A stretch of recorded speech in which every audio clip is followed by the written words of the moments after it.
Bienvenue à toutes et à tous. Aujourd'hui, on plonge dans un sujet vraiment essentiel pour comprendre le Maroc, son économie vue par le prisme des régions. Oui, bonjour, on a effectivement sous les yeux le tout dernier rapport du Haut-Commissariat au Plan, celui sur les comptes régionaux de 2023. Exactement. Et notre idée, c'est d'aller gratter un peu derrière les grands chiffres nationaux qu'on entend partout. On parle souvent, vous savez, de cette image d'un Maroc à deux vitesses. C'est une expression forte, hein? Très forte, oui. Et la question c'est, est-ce que les chiffres de 2023 confirment cette image?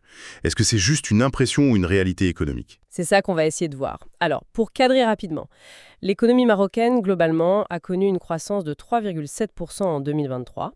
Le fameux PIB, le produit intérieur brut, a atteint quelque chose comme 1382 milliards de dirhams en volume. Tout à fait. Et ce PIB en volume, c'est important de le rappeler, c'est la croissance réelle. Une fois qu'on a retiré l'effet de l'inflation. C'est ce qui a été produit en plus concrètement. D'accord. Si on prend le PIB en valeur, le PIB nominal, comme on dit, qui lui inclut l'inflation, là on grimpe à presque 1480 milliards de dirhams. C'est une hausse de 11% par rapport à 2022, ce qui est notable aussi. Oui, mais comme vous disiez au début, ce 3,7% de croissance réelle, ça reste une moyenne nationale. Et les moyennes, bon, Ben voilà, ça peut cacher beaucoup de choses. C'est là que ce rapport est précieux. Il détaille tout. La croissance région par région, qui contribue vraiment à la richesse nationale, le PIB par habitant pour avoir une idée du niveau de vie moyen, et même les dépenses des ménages. donc c'est vraiment la granularité qui est intéressante ici. Exactement. C'est essentiel, or nuancé pour voir si cette idée de vitesse différente est fondée ou pas. Parfait. Alors, allons-y. Commençons par cette croissance, ce 3,7%. Quand on regarde la carte du Maroc, région par région, est-ce que tout le monde avance au même rythme? Ah, alors là, pas du tout. C'est même l'inverse qui frappe immédiatement. Le rapport met en évidence des trajectoires économiques régionales très très différentes en 2023. On a vraiment des groupes de régions qui n'évoluent pas du tout de la même manière. Ok, donc il y a des bons élèves, des locomotives. Quelles sont les régions qui ont vraiment boosté la moyenne nationale? Alors oui, il y a clairement un groupe de tête, 5 régions qui font mieux, et parfois beaucoup beaucoup mieux que ce 3,7%. La championne incontestée de 2023, c'est Dakhla, Oued et Dahab. Accrochez-vous, plus 10,1% de croissance. 10%. C'est énorme. Plus du double de la moyenne. Exactement. Là-bas, d'après le HCP, ce sont surtout la pêche et le BTP, le bâtiment et travaux publics, qui ont vraiment tiré l'activité vers le haut. Impressionnant. Et les autres régions de ce groupe de tête? Juste derrière Dakhla, on a Fès-Meknès avec un très beau plus 8,9%. Eux, c'est porté par une bonne performance agricole cette année-là, et aussi par le dynamisme des services. D'accord. Ensuite, Marrakech-Safi avec plus 6,3%. Là, sans surprise, c'est beaucoup lié à la reprise forte du tourisme, notamment l'hébergement et la restauration qui ont bien redémarré. Logique, oui. Et puis, on a les deux poids lourds économiques habituels, Casablanca-Setat, le cœur économique du pays, qui affiche un solide plus 5%. Mhm. Et Tanger-Tétouan Al Hoceima, l'autre grand pôle industriel et portuaire, qui était plus 4,9%. Pour ces deux-là, ce sont surtout les industries manufacturières et le secteur tertiaire, les services, qui sont les moteurs principaux. Donc 5 régions au-dessus de la moyenne, avec des performances parfois spectaculaires comme Dakhla. Mais ça veut dire que les 7 autres sont en dessous. Ça fait quand même plus de la moitié des régions. C'est exactement là que le contraste devient saisissant. Et c'est là que cette image des deux vitesses commence vraiment à prendre corps, si vous voulez. Alors, qu'est-ce qu'on voit dans ce deuxième groupe? On a d'abord un groupe de 5 régions qui ont une croissance positive, certes, mais vraiment faible. Ça oscille entre à peine 0,7% et 2,9%. Ah oui, c'est peu. Très peu. Prenez l'Ayoun Sagia Al-Khamra, par exemple. 2,9%. C'est maintenu par les services non marchands, l'administration publique surtout, et un peu d'industrie. Sousmassa est à 1,8%. Là, l'industrie et la pêche vont plutôt bien, mais l'agriculture, qui est cruciale pour la région, a souffert. D'accord. Et tenez-vous bien, la région de la capitale Rabat, Salé, Kénitra, seulement 0,7% de croissance. Moins de 1% pour la région capitale, c'est étonnant, non? C'est très faible, effectivement. Gelmi Mouednoun et Draat Afilalet sont aussi dans ce groupe de croissance molle, avec respectivement 1,2% et 1,5%. Et il me semble avoir lu qu'il y avait même des régions en négatif, carrément en récession. Tout en fait. Le tableau est encore plus sombre pour deux régions. Beni Mellal Kenifra a vu son PIB régional baisser de 1,3%. Et la région de l'Oriental est à moins 1%. Moins 1% et moins 1,3%. Oui. Et dans les deux cas, la raison principale est la même. Une chute très marquée de la valeur ajoutée agricole. La production agricole a vraiment souffert, probablement à cause des conditions climatiques, la sécheresse notamment.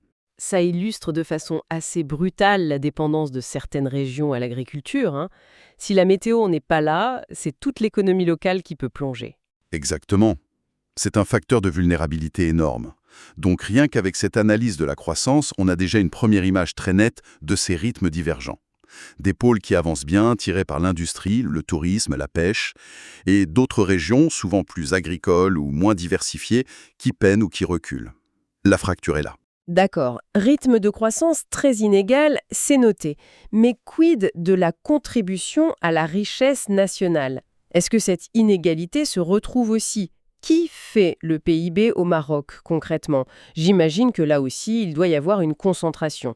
Vous imaginez très bien, c'est l'autre point majeur du rapport, la concentration de la création de richesse. Et ça renforce considérablement cette idée d'un Maroc économique, fragmenté. Quand vous dites concentration, c'est à quel point? Donnez-nous une idée. C'est assez spectaculaire, franchement. Tenez-vous bien, 3 régions, seulement 3 régions sur les 12, génèrent près de 60% de tout le PIB marocain. 3 régions pour 60%? Oui, c'est un trio tête ultra dominant. Casablanca-Cétat est loin, très loin devant. À elle seule, elle produit 32,2% de la richesse nationale, presque un tiers du gâteau. Un tiers pour une seule région, incroyable. Ensuite, on trouve Rabat-Salé-Kénitra avec 15,7% et Tanger-Tétouan-Al-Hoceima avec 10,6%. Si vous additionnez les trois, on arrive à 58,5% du PIB national. Waouh! Waouh! C'est énorme! Près de 60% pour seulement 3 régions? Ça laisse forcément peu de place pour les 9 autres, non? Ça illustre parfaitement l'idée des deux vitesses. C'est exactement ça. On voit très très clairement se dessiner ce Maroc économique à plusieurs niveaux. Derrière ce trioc-choc, on a un groupe de 5 régions qu'on peut qualifier d'intermédiaires. D'accord. Il s'agit de Marrakech-Safi, qui pèse 8,5% du PIB, Fès-Meknès juste derrière, à 8,4%, puis Souss-Massa, 6,6%, Beni Mellal Kinifra, 5,4%, et enfin l'Oriental, avec 5%. Si on les additionne, ce groupe représente environ 34% du PIB. C'est significatif bien sûr, mais l'écart avec le groupe de tête est déjà considérable. Oui, on n'est plus dans les mêmes ordres de grandeur. Et du coup, pour les 4 régions restantes, leur contribution doit être vraiment minime. Effectivement. Le dernier groupe, on pourrait dire le peloton de queue économique, si vous me passez l'expression, est composé de Dra Tafilaled, qui contribue pour seulement 2,8% au PIB national. 2,8%? Oui. Et des 3 régions du sud. Guelmim Oued Noun, Layoun Sagia Al-Amra et Dakhla Oued Eddab. Ces 4 régions réunies ne pèsent que 7,6% du PIB marocain total. C'est fou cet écart. Mais ce n'est pas tout. L'élément peut-être le plus frappant et sans doute le plus préoccupant que soulève le rapport, c'est que ces déséquilibres semblent s'accentuer avec le temps. Ah bon? C'est-à-dire? Le HCP calcule un indicateur, l'écart absolu moyen. En gros, ça mesure à quel point les PIB régionaux sont dispersés par rapport à la moyenne. Et cet écart a augmenté entre 2022 et 2023. Il est passé de 73,3 milliards de dirhams à 83,1 milliards. Donc le fossé se creuse, littéralement. Les riches deviennent plus riches et les pauvres, enfin, les régions moins productives le restent, voire s'appauvrissent relativement. C'est un peu l'idée, oui. La tendance est à la divergence, pas à la convergence, sur ce critère de la production de richesse. C'est une tendance de fond assez inquiétante. Pour essayer de comprendre pourquoi ces écarts sont si grands et pourquoi ils s'aggravent, j'imagine qu'il faut regarder la spécialisation de chaque région. Vous parliez des moteurs économiques tout à l'heure. C'est une excellente analogie. Oui, la structure économique, le type de moteur, est absolument fondamental pour comprendre ces dynamiques. Prenons le secteur primaire, agriculture et pêche. Oui?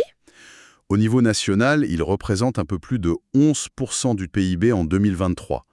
Mais derrière cette moyenne, il y a des disparités énormes. J'imagine que les régions qui ont souffert de la sécheresse dont on parlait doivent avoir une grosse part d'agriculture. Exactement. Vous avez des régions où la dépendance au primaire est très forte. Fès-Meknès, par exemple, c'est presque 26% du PIB régional. Drahat, Tafilrat, c'est quasi 20%. Souss-Massa, près de 19%. Beni Mellal, Khénifra, autour de 16%. L'Oriental, 13,5%. Dakhla aussi est haute, plus de 17%, mais c'est surtout la pêche là-bas. Et à l'inverse, À l'inverse, une région comme Casablanca-Ceuta, le secteur primaire, c'est à peine 4% de l'économie locale. Donc on voit bien le lien direct. Fès-Meknès, très agricole, a une bonne année agricole en 2023, sa croissance a explosé. mhm. Beni Mellal ou l'Oriental, aussi très agricole mais touchés par le manque d'eau, ont vu leur PIB carrément reculer. C'est très mécanique, en quelque sorte. Et même la production agricole elle-même est concentrée. Oui, Fès-Meknès, Rabat Salé Kénitra, Casablanca Ceuta et Souss-Massa réalisent à L4 près de 60% de toute la valeur ajoutée agricole du pays. D'accord. Et pour l'industrie, le secteur secondaire, là j'imagine que la concentration est encore plus forte autour des grands pôles comme Casa et Tanger. Encore plus fait de rente, oui.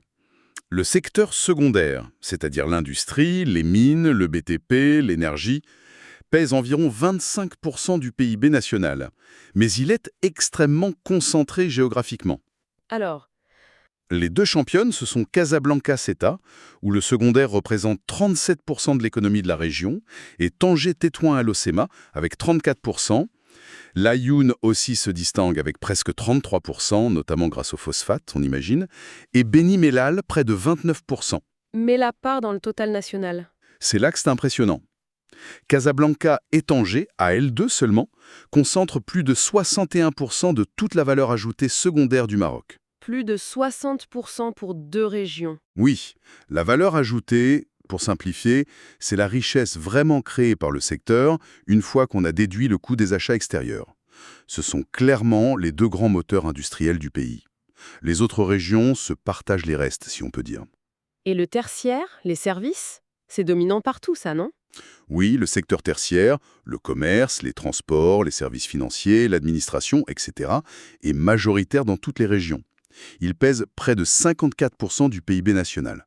Dans certaines régions, comme Guelmim ou Ednoun, c'est même près des 3/4 de l'économie locale. Waouh! Mais là encore, même si c'est plus diffus, on retrouve une forte concentration de la production de richesse. 4 régions, Casablanca-Ceuta, Rabat Salé Kénitra, Marrakech-Safi et Tanger-Tétouan-Alocima, génèrent à elles seules les 2/3, 66%, de toute la valeur ajoutée des services au Maroc. Donc quel que soit le secteur, primaire, secondaire ou tertiaire, la conclusion est la même. Une très forte concentration géographique de la richesse créée. Exactement. Et ces structures économiques très différentes, ces moteurs inégaux, expliquent en grande partie les performances de croissance divergentes et les vulnérabilités spécifiques de chaque région. Tout ça nous donne une carte économique vraiment très contrastée. Mais au-delà de la richesse globale produite dans chaque région, qu'est-ce que ça donne pour les habitants? Le niveau de vie ressenti au quotidien?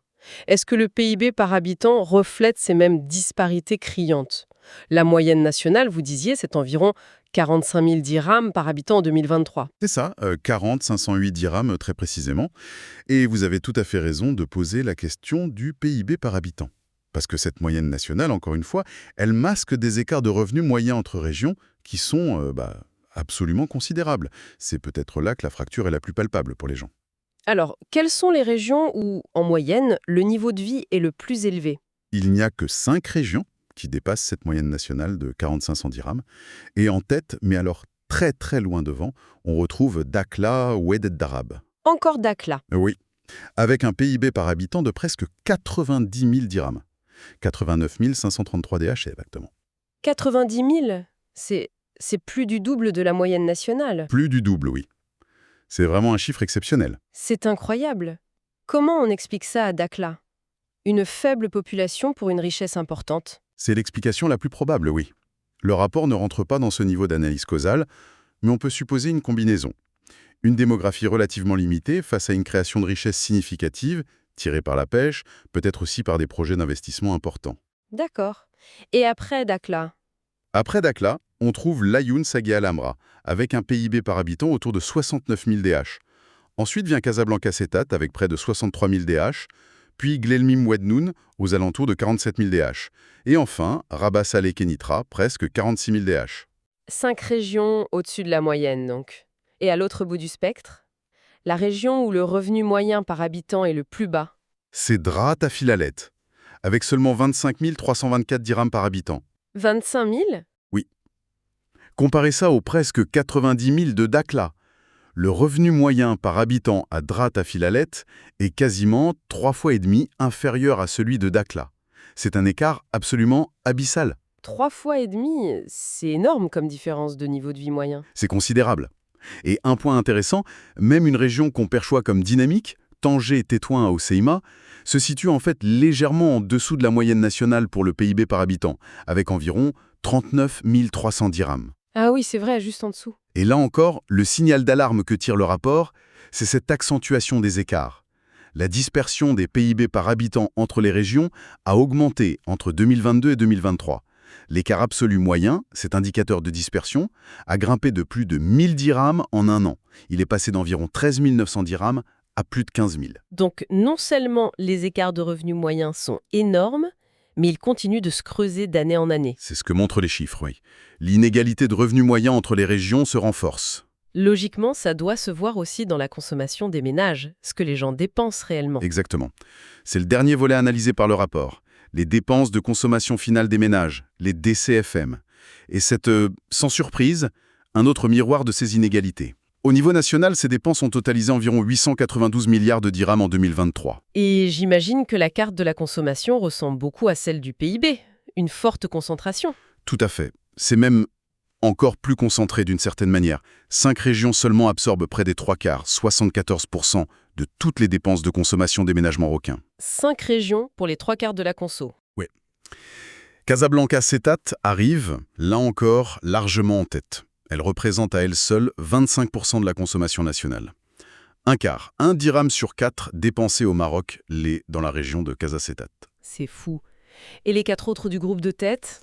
On trouve ensuite Rabat Salé Kenitra avec 14,6% des dépenses, puis Tanger Tétouan à l'Ocema, 11,7%, et Fès Meknès et Marrakech Safi sont au coude à coude avec respectivement 11,5% et 11,3%. Ce qui veut dire que les 7 autres régions se partagent le quart restant. C'est vraiment peu comparativement. C'est ça. Les 26% restants sont répartis entre ces 7 régions, avec des parts parfois très faibles. Dakhla, Oued et Dahab, par exemple, ne représentent que 0,8% des dépenses totales des ménages. Ah, c'est intéressant ça. Alors qu'ils ont le plus haut PIB par habitant. Exactement.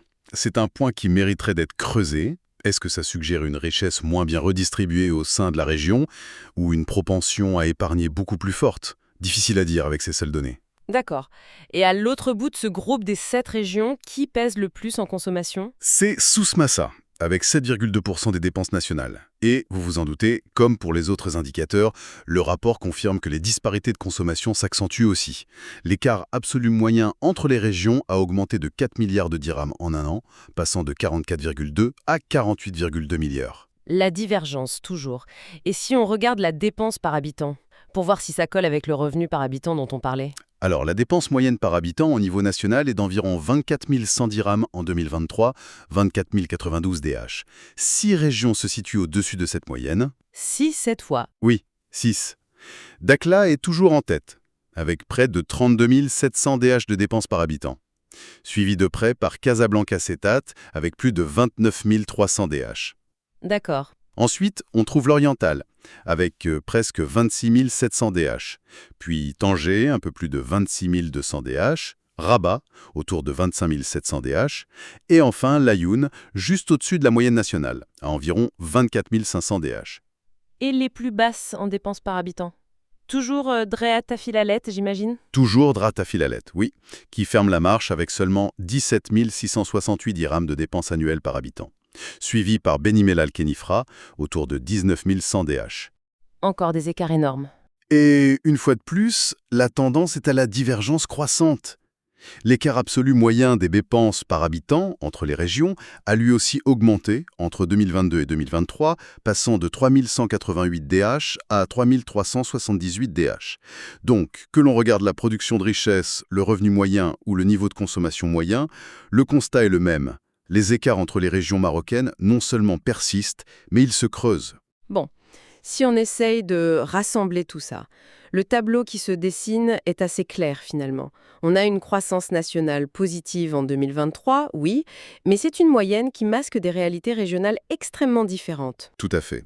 Certaines régions qui tirent vraiment leur épingle du jeu, qui décollent, d'autres qui stagnent, voire qui reculent, souvent parce qu'elles sont très dépendantes de secteurs plus vulnérables comme l'agriculture qui a souffert du climat. C'est ça. Ensuite, on a cette concentration absolument ahurissante de la création de richesses et de la consommation dans un tout petit nombre de régions, essentiellement le fameux trio Casablanca-Rabat-Tanger. Le pôle économique majeur, oui. Et enfin, des écarts de niveau de vie moyen, que ce soit en revenus par habitant ou en dépenses par habitant, qui sont non seulement énormes, on a vu, ça peut aller du simple au triple et demi, mais qui, et c'est peut-être le plus inquiétant, s'aggravent d'année en année selon les indicateurs du HCP. Mhm. Donc, cette image du Maroc à deux vitesses, finalement, elle semble non seulement confirmée par les chiffres de 2023, mais elle décrit peut-être même une fracture qui est en train de s'approfondir. C'est exactement la conclusion qui ressort de l'analyse de ces données.